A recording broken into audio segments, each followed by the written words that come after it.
Yo, people, welcome back to the Hoops Hustle podcast, episode 4. It's your boy KJ. And it's your boy JB. And yo, the league right now is frying, bro. Fam, everyone's cooking up. You got Jokic cooking up, you got Luka cooking up, Wemby, and MVP from last season, SGA, man. Like, there's so many people in the league cooking. And I feel like right now, the NBA is at an all-time high in terms of talent. We've said this before over the last few years, but right now, I don't think it's a question.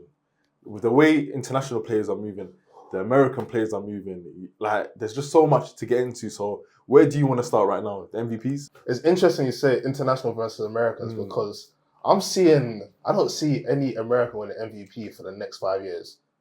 It's so mad, but I have to agree with you. Because the way SJ is cooking up, Wemby's still young, Luka is hungry for one, and obviously Jokic is Jokic. So if you was to pick an American player to win MVP over the next 5 years, who do you think could rise up that rank? Right now, the only saving grace is Ant-Man, but he's down the pecking order, man. Yeah. I think maybe Ant-Man and maybe Jason Tatum, if he can come back to what he was. But I think right now, those are only two American hopes. Maybe a Cooper Flag in the next few years. Maybe they have to look at the But Wemby's going to be... Yeah, I know. It's looking long for American players. And obviously, we've got the Olympics coming up. We see Adam Silver released a new format of the NBA All-Star Game. What do you think of that? Do you think that can bring back the juice of the All-Star Game? Or do you think the All-Star Game is cooked? This is the last chance, man, because if the players don't compete, boy, I don't know for the All-Star Game. Maybe they might as well do what the NFL are doing, just small challenges and games. Facts. But the thing is, it's so crazy about the All-Star Game. What I give credit to is Adam Silver. He's tried out so many different formats to get the players interested. At the end of the day, it's not on the NBA, bro. It's on the players. Like, you're coming to compete against the best players in the world. You've got all the fans watching you for a weekend where you're meant to just put on the show, basically. Yeah. And really and truly, the players don't care. So if this doesn't work, World versus USA, I don't think anything can save the All-Star Game. But there's hope, though, because I know the international players, like you said, all the international players that have been winning MVP and are in the race for MVP, I can see them being like, you know what, USA, you lot are too, Obviously, it's not Team Canada, Team Slovakia, or Team this. It's all of them combined. So it's like, you know what, let's just show USA, they don't dominate this game anymore. I hope America knows that if Team World goes against Team USA, Team World is going to cook them. Oh, 100%. I don't think people really understand that the best players in the world right now, again, granted, it's from various different countries. It's not from one country. So, we have to say that. But the best players in the world is clearly the world players. And I think over the next 5 to 10 years, it's just going to continue to increase, especially with the NBA now expanding into Europe. We're going to see much more talent, much more money and revenue invested into these younger players. So, yeah, man. I mean, Americans, they've had it for the last how many years, how many decades, but yeah. What do you think the teams are going to be like? I feel like they're going to do like an older USA, a younger USA, and then obviously we know the international players. Yeah, because I know it's going to be, two USA teams, Two USA teams. Honestly, I don't know how they're going to figure out, because you got to think about also, is there even enough players from American side or even world side to become to become an all-star? Yeah, there's enough, because there's, I think, 8 players per team. 8 players per team. So world, that's covered.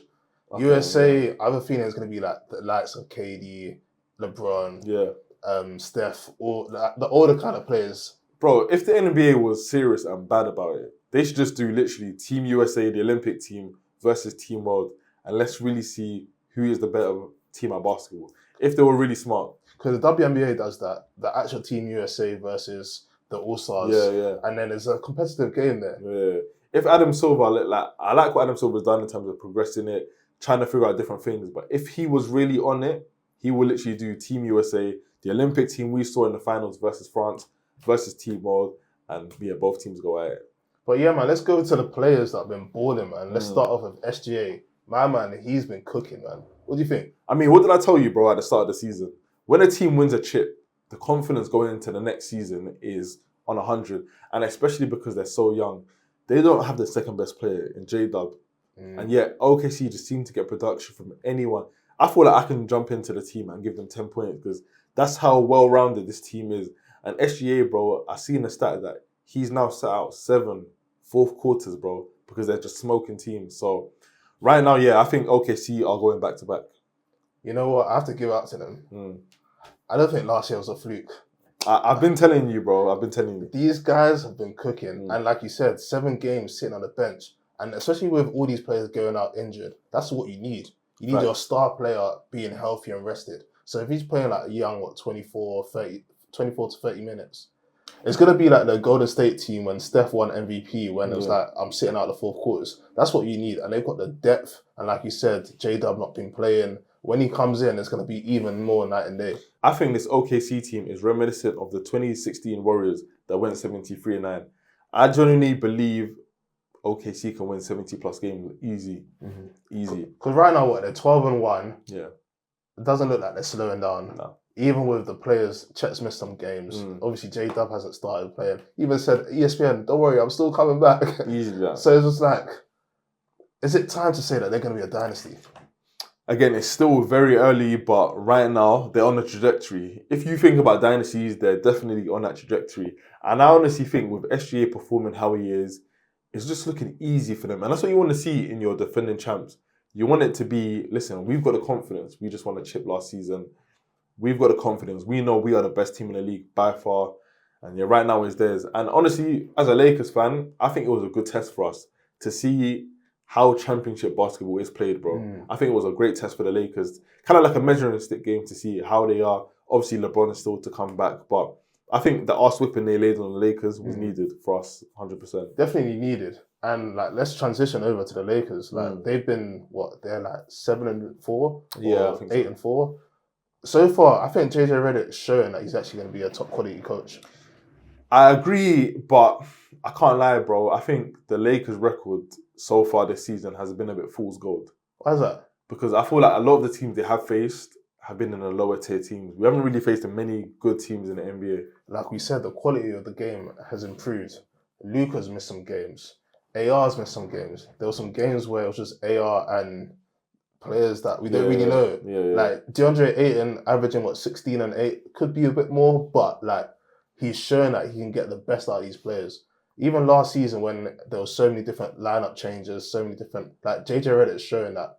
I think he's going to be like the next Steve Kerr kind of thing. Not dynasty winning like all those chips, but one of those that come from the media into coaching, showing what he can do.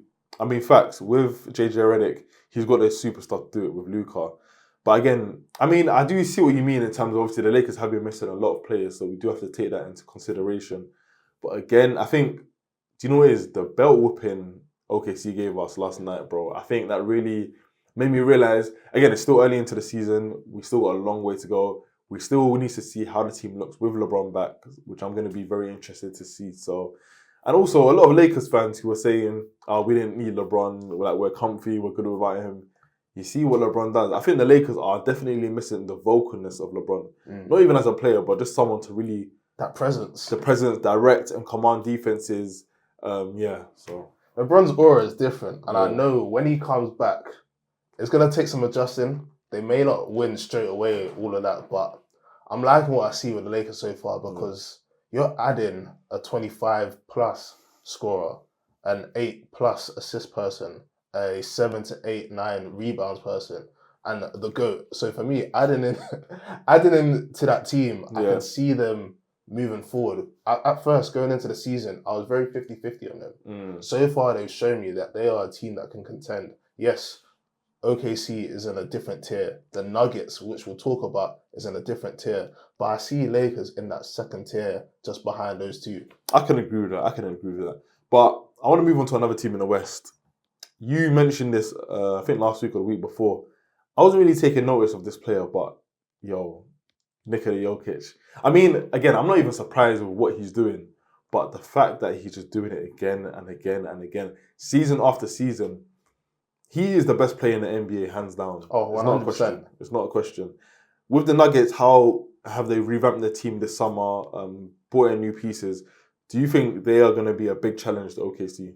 Going into the season, they were one of my contenders to win it all, especially because of the additions they've made. I think getting rid of MPJ was a smart move. Yeah, 100. Obviously, Cam Johnson hasn't really shown his full potential yet, but playing with Jokic, playing with Jamal Murray, we said Aaron Gordon's just been balling, that he understands his role. Jokic said something about like Aaron Gordon, when he was at Orlando, yes, he was to be the star player, but coming to the Nuggets, he understands his role. Like he can get 50. We've seen already this season. He can get 20.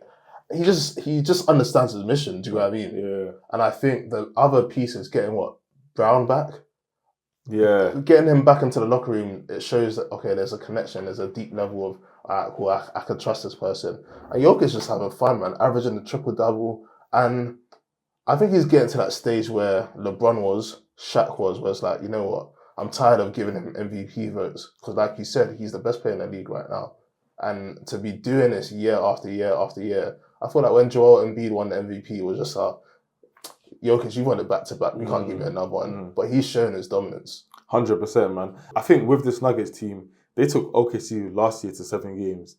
And Jokic didn't really play his best. Jamal Murray looks very healthy this season. Aaron Gordon has definitely taken up another level.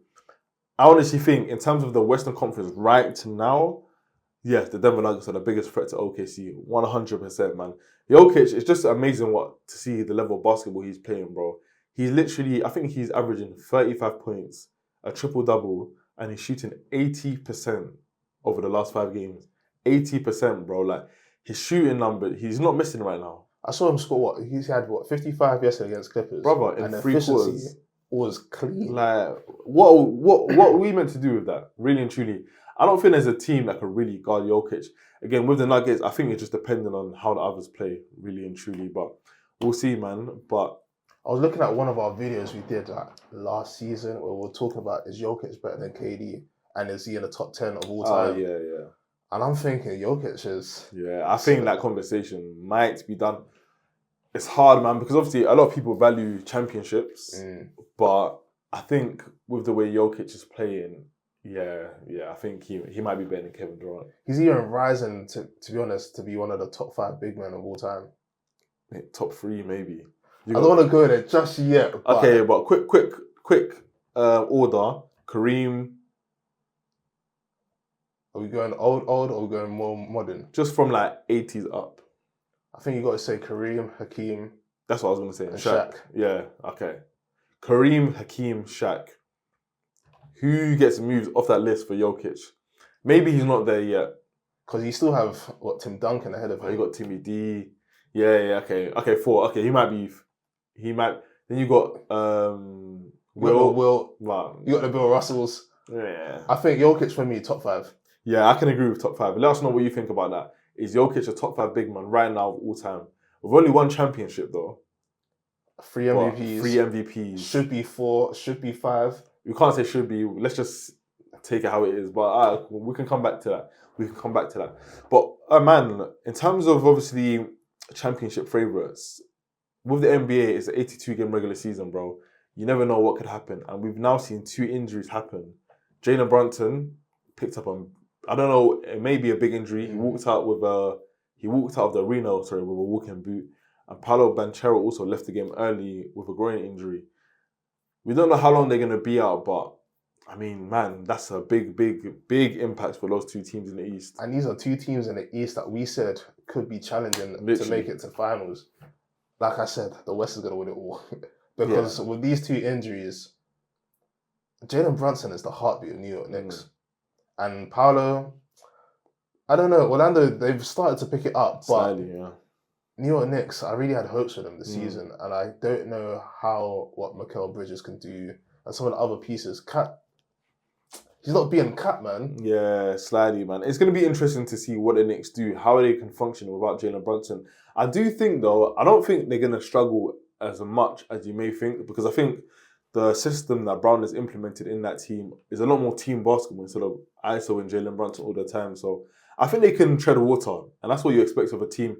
If you are a championship team or a championship favourite, you need to be able to function without your superstar as well. So I expect that from the Knicks, but the Magic, I don't know, man. It could be, again, a big injury for the Magic. They slightly started to pick up a bit.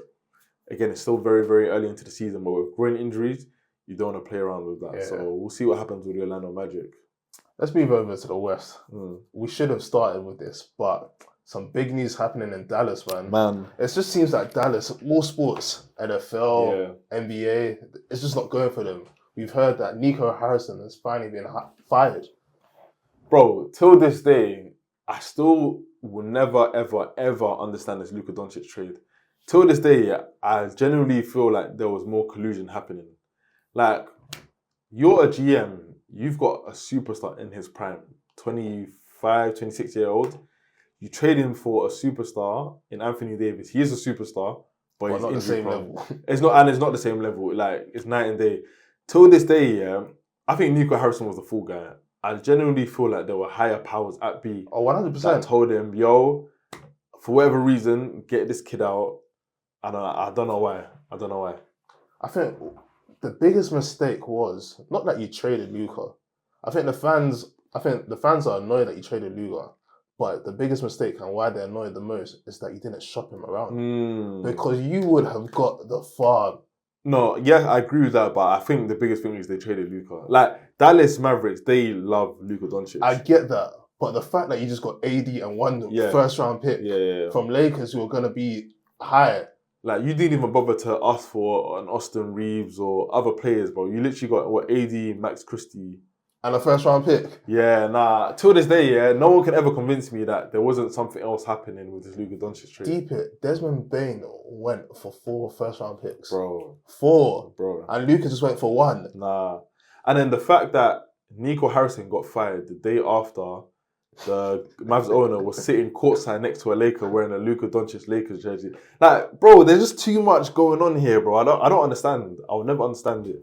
But I feel for Nico Harrison because if you look at the trade pieces that he made beforehand when they made it to the Western Conference Finals, even to the finals, getting PJ Washington, Gafford, like he built a team around Luka. Thanks. And I feel like it's cowardly for the owner to just use him as the fall guy.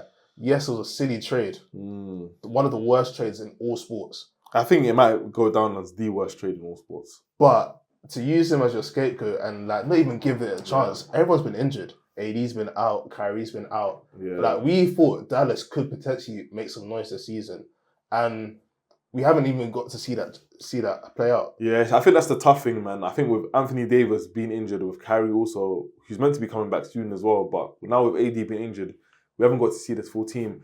But do you know, honestly speaking, even though Nico Harrison probably was the full guy, I think they had to fire him, bro. Because you can't be going into every game. I think a lot of the players were even complaining that they literally every game fire Nico. When they're at the free throw line, your home stadium, and they're all against you because of this one man. So it's like the home disadvantage. Yeah, bro. I even saw that Mavs fans were hosting a parade. A mini parade, bro, because Nico Harrison got fired. So I think ultimately, yes, you had to do it. But yeah, I don't know. Till this day, I think there's something else going on. I've got 2 follow-up questions based on the Mavs. My first one being is like, do you feel like it's time that they break up this team? No, because I think you need to give the team a chance. With Kyrie coming back soon, potentially, you still have up to February to give this team a chance.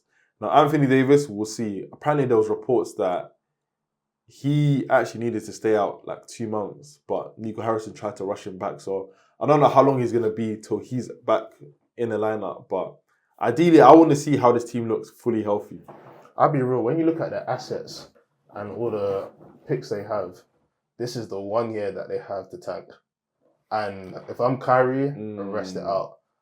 AD, I'm sorry, but I'm going to shop him around and then start building around Cooper Flag because they've only got next year's first round pick.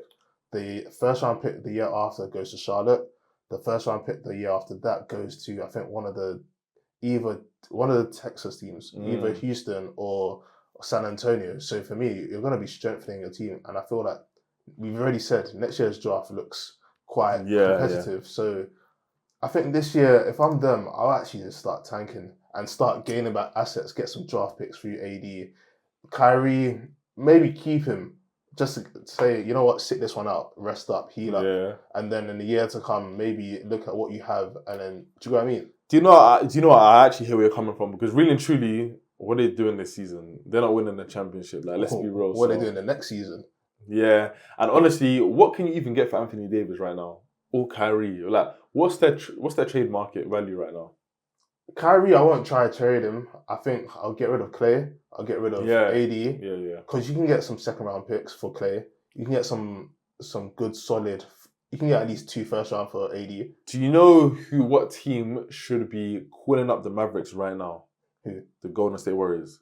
Could you imagine Anthony Davis playing next to Steph Curry on the Golden State Warriors? That's one team in the West who I think needs to be phoning them up as soon as possible. And that's the kind of big man that they thought they were going to get in what? Who's that? Al Horford. No, the trade that they... James Wiseman. Yeah.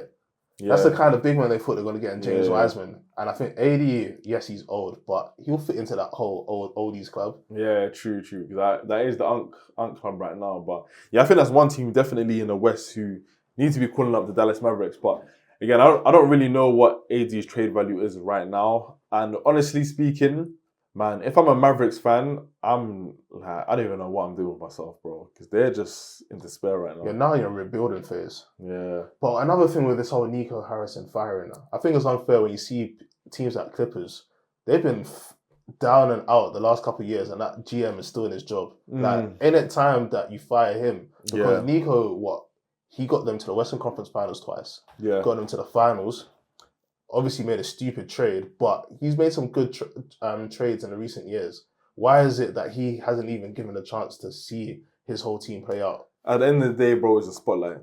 The spotlight is different, bro. When you make an earth-shattering trade like you do with Luka Doncic, the spotlight where every fan literally in the state wants you out.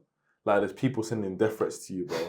At some point, as an owner, you need to step in and be like, yeah, the toxicity is just too much in this franchise.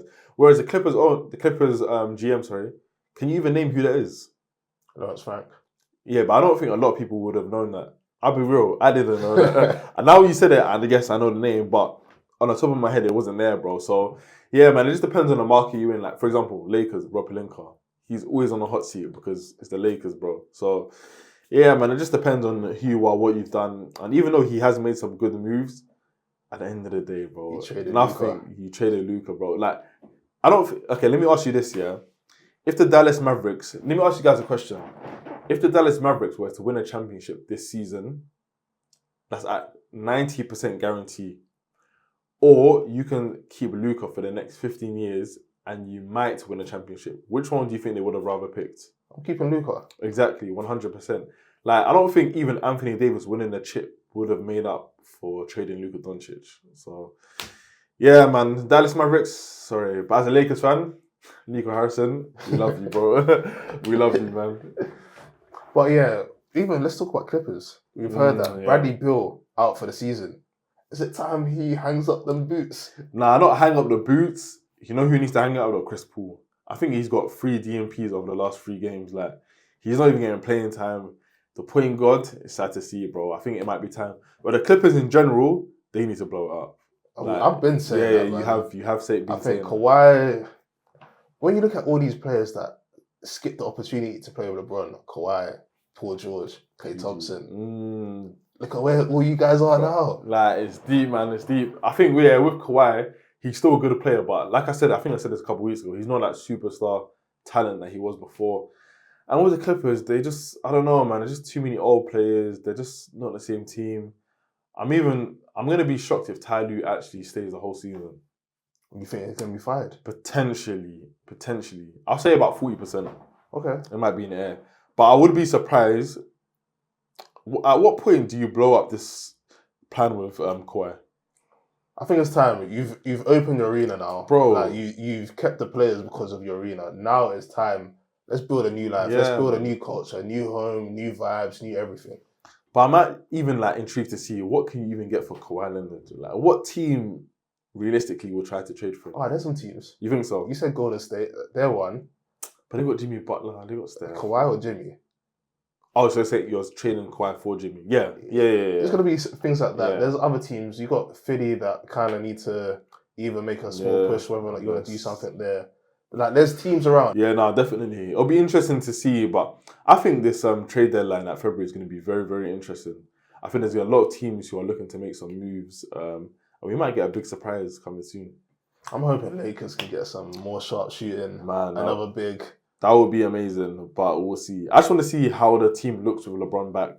But I also want to give a highlight to another team, man. Shout out to the Chicago Bulls, Josh Giddey. And Josh Giddey's been balling. Yeah. The thing is, I'm not going to say I always saw it, but I saw glimpses. And even though, OKC made the right trade in trading Alex Caruso for him, but I did think he will be a very, very, very good player in this league.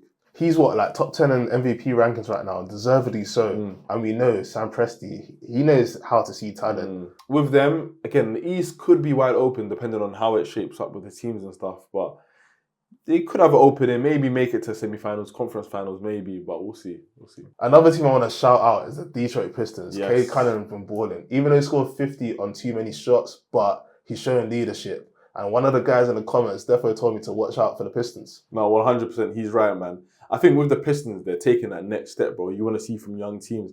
Kay Cunningham's been balling. Jalen Duren's been balling.